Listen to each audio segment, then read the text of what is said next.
Maqaan koo Mabeetiin jedhama. Kan dhufee Bishoofturaa kan jiraadhu Adaamaa keessatti. Tole yeroo jaalalaatiin carraa argattee carraa kanatti immoo fayyadamuudhaan daawwattoota keenya biraan seenaa kee ga'uudha kanatti barbaaddu. Mee Mabeet maaltu sirrii ga'ee? Jaalalaaf yeroo duraadha. Akkuma bakkuma hojiittan jalqabee bakkuma hojiitti Walagarree. Hojii yeroo dura kan seeni ture. Innis bakka itti ani hojjedhu innis hojiin isaa bakkuma san ture. Kan akka inni natti himetti egaa wal barree akka inni natti himetti yeroo dura kan agarre isattu na agarre. Achi isaa inni agarre ijaan akka baddaa kanaan walitti agarra ture waliin ijaan wal ilaalla. Bakka hojiin wal bira hojjennu balballi wal cinaadha. Inni fuulduraanis duubaan jira. Waliin baay'ee wal ilaalla. Akkasumatti jalqabamee ejumaan jalqabnee innis na dhiyaates na dubbisu sodaachaa ture. Akka na ibsetti guyyuma duraan argee guyyuma sana kana jaallatee natti hime ture. Akka mala kootiitaan nan koflaa nan taphadha. Akkasitti na agareetti akka na jaallatee natti hime ture. Achi bakkuma hojii inni boqonnaa ture bakka hojii dhufee na bira taa'ee na taphatisee bilbila naan jedhee na gaafate anis dafee kennuus hin barbaanne ture. Xiqqumatti qoosee achi bilbila koo fudhatee deeme achi wal bilbila. Akka na jaallatu guma sanatti hime akkuma bilbila fudhatee deeme eemoodhaan naaf seenee ture. Achi eemoodhaan naaf seenee bareedduu koflii kee onni na raasee naan jedhee na ergee ture yeroo duraatiif eemoodhaan na ergee ture. Anis yeroo sanitti wanni ta'e natti dhaga'ame. Akkasitti jalqabnee bakka anis akka badaa kana isa jaaladhaa deeme innis akkasuma akka na jaalataa deeme garuu akka jaalala jalqabnee karuutti duuba koo beekuu hin dandeenye anis immoo duuba isaa beekuu hin dandeenye. Akka kooti taana jaalalli yeroo duraadha jaalala sirriitti hin beeku wanta hunda isarratti hin bare anis akka badaa kana isa jaaladhe bakka isa wajjin jiraachuuf murteesse. Mee yeroo jaalalaa agamii waliin turtan erga wal bartanii agam? Amma ji'a 8ffaa keessa jirra. Ji'a 2ffaa waliin. Baruma 2012 wal bartanii jechuudha. Erga wal jaalattanii bultii ijaarrachuudhaaf fuulduratti waliin jiraachuudhaaf waan teessanii wal amansiistanii wajjin haasoftan jira? Lakki wanta kanarratti waliin nasoofne.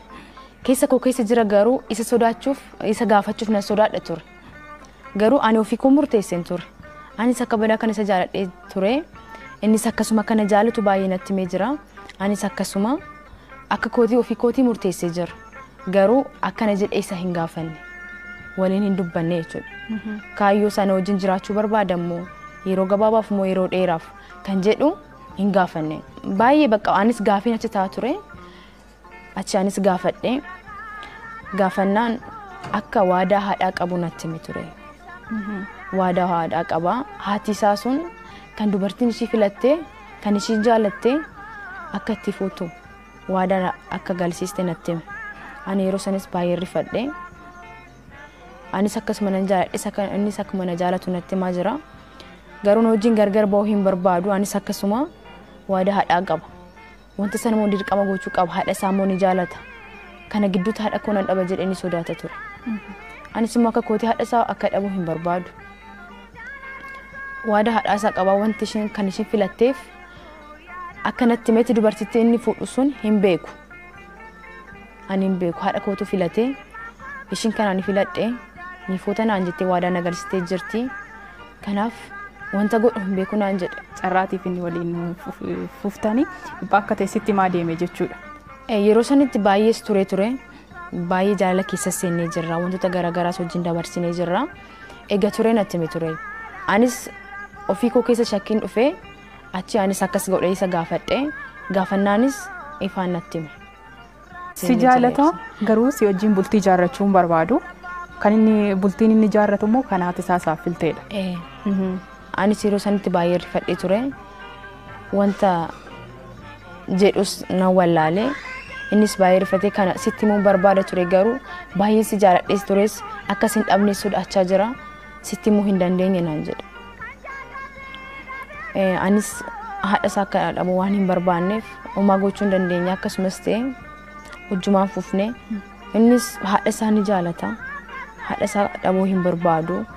Yoon waadaa kana digeessee wajjin jireenya jalqabe haadha koo nan dhabaa warra koo nan dhabaa biyya koo wanta hunda hin dhaba naan jedhe. akkas naan jedhee ture anis immoo kana hundi akka dhabu hin barbaadu. Mee waa'ee kee haadha isaatti mee haadha isaa wajjiniin haasa'iira akkasii jaalatee jiru? Haadha isaatti otoo biyya yeroo hundamitti aannan asoosisa naan jedhe malee hin asoosisne ture.